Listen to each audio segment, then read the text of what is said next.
महाभारत में एक कहानी आती है कि एक टटीरी पक्षी है, टटीरी, उसने कुरुक्षेत्र के मैदान में अंडे उत्पन्न कर दिए। जमीन पर पैदा करती है वह अंडे, और उधर से क्या हो गया, महाभारत के युद्ध का समय वहीं उन्हीं दौरान खड़ा हो गया, दोनों तरफ सेना आने लगी। तब उसने देखा, कमाल हो गया, तेरे बच्चे मारे जाएंगे, घोड़ों के, हाथियों के पैरों के नीचे, रथों के नीचे आके कट जाएंगे। तो उसने भगवान से अर्ज लगाई, हे परमात्मा मेरे बच्चों की रक्षा करना। अब देखो दास तो आपको बार बार बताता है। तो उसी समय परमात्मा ने उसकी अर्ज सुनी।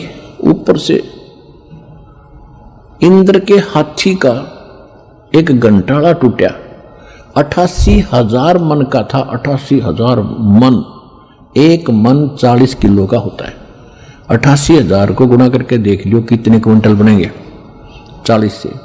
तो वो आके गिर गया, इतना भारा। अब उस महाभारत के युद्ध में किसने फुर्सत थी, इसने देखा, किसने देखा।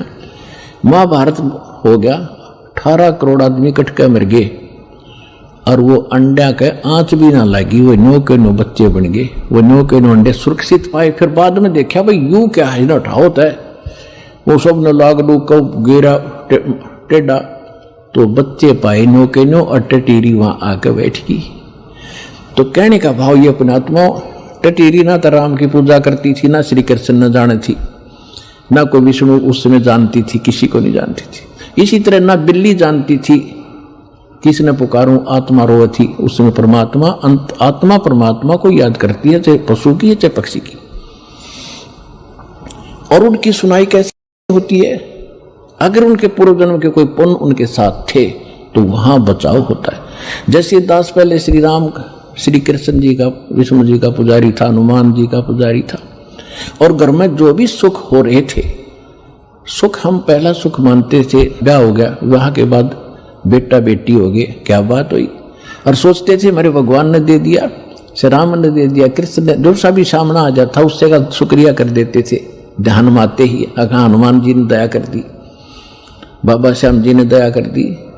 अब दया, अब पता चला, सूक्ष्म ज्ञान की रोशनी से पता चला कि ये तो हमारा पूर्व जन्म का संस्कार ही हमें मिल रहा था। जैसे पास हो गए बच्चे, इसी में खुशी मनाते हैं। बच्चे को तो वही बड़ी भारी बात होती है और बड़ा हर्ष का काम होता है कि पास हो गया, हो फिर नौकरी मिल गई, कहना है क्या, अच्छी सर्विस मिल गई। तो ये सब हम अपने इन भगवानों को देते थे जिनकी हम पूजा करते थे, श्रेय उनको देते थे, क्रेडिट।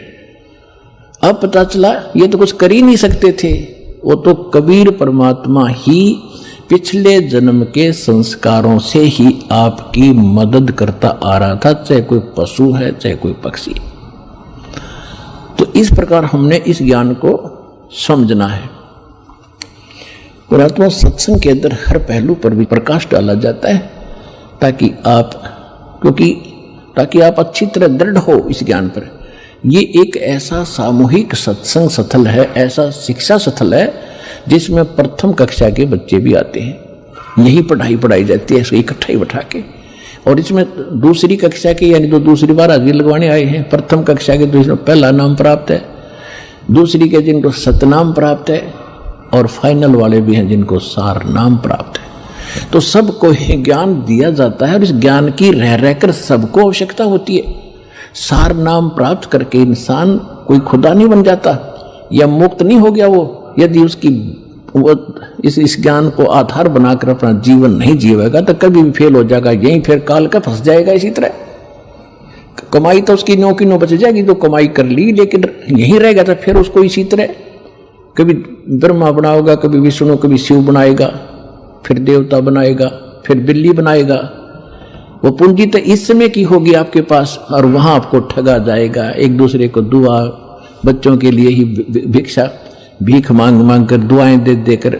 ये देखी बुढ़ा बुढ़िया, पुराने समय में बुढ़िया क्या करती थी, कोई बहू आती थी, कोई बड्डी शानी उससे के पैर दबाया करती थी बड्डी के, और वह आशीर्वाद देती थी, हे बेटी तो पुत्ता फड़ियो, दूधा नहाइयो, और तुम बूढ़ सुहागन हो। बूढ़ सुहागन माने बुढ़ापे तक नाम रहे तेरा पति, ये आशीर्वाद देती थी। तो वो जितनी थोड़ी बहुत पूंजी उनमें बची थी वह बहू तो दे दी, हाँ बहू फिर आगे दे देगी तो अपनी बहू आते ही, और अंत में कोई से पीछे कुछ पल्ला कुछ नहीं रहा। अब हम ऐसी गलती नहीं करेंगे, किसी को दुआ नहीं देना, किसी को आशीर्वाद देकर अपनी चोरी मत करवाना, ठगवाना मत। अपने बच्चों को भगवान से जोड़ दो।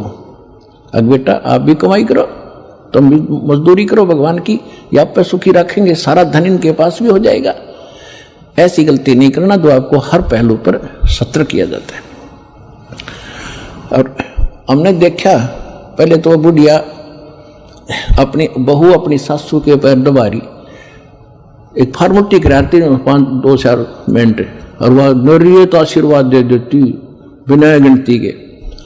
और फिर सासू बहू का हो गया झगड़ा, और फिर नौकरा तेरे भाई मरियो, तेरे भतीजे मरियो, तेरा नाश होइयो। वह बुढ़िया फिर दूसरे बैंड पकड़गी, दूसरा स्टेशन पकड़गी।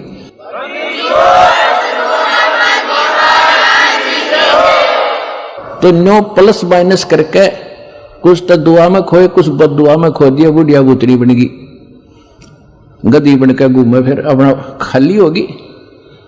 तो ये वो चोरी हो रही है, और उसको जगाने के लिए परमात्मा ने पहले तो मालिक आए स्वयं, गांव गांव में, नगर नगर में कहीं खड़े हो जाते थे डंडोरा लेकर एक तारा। Subscribe now and press the bell icon.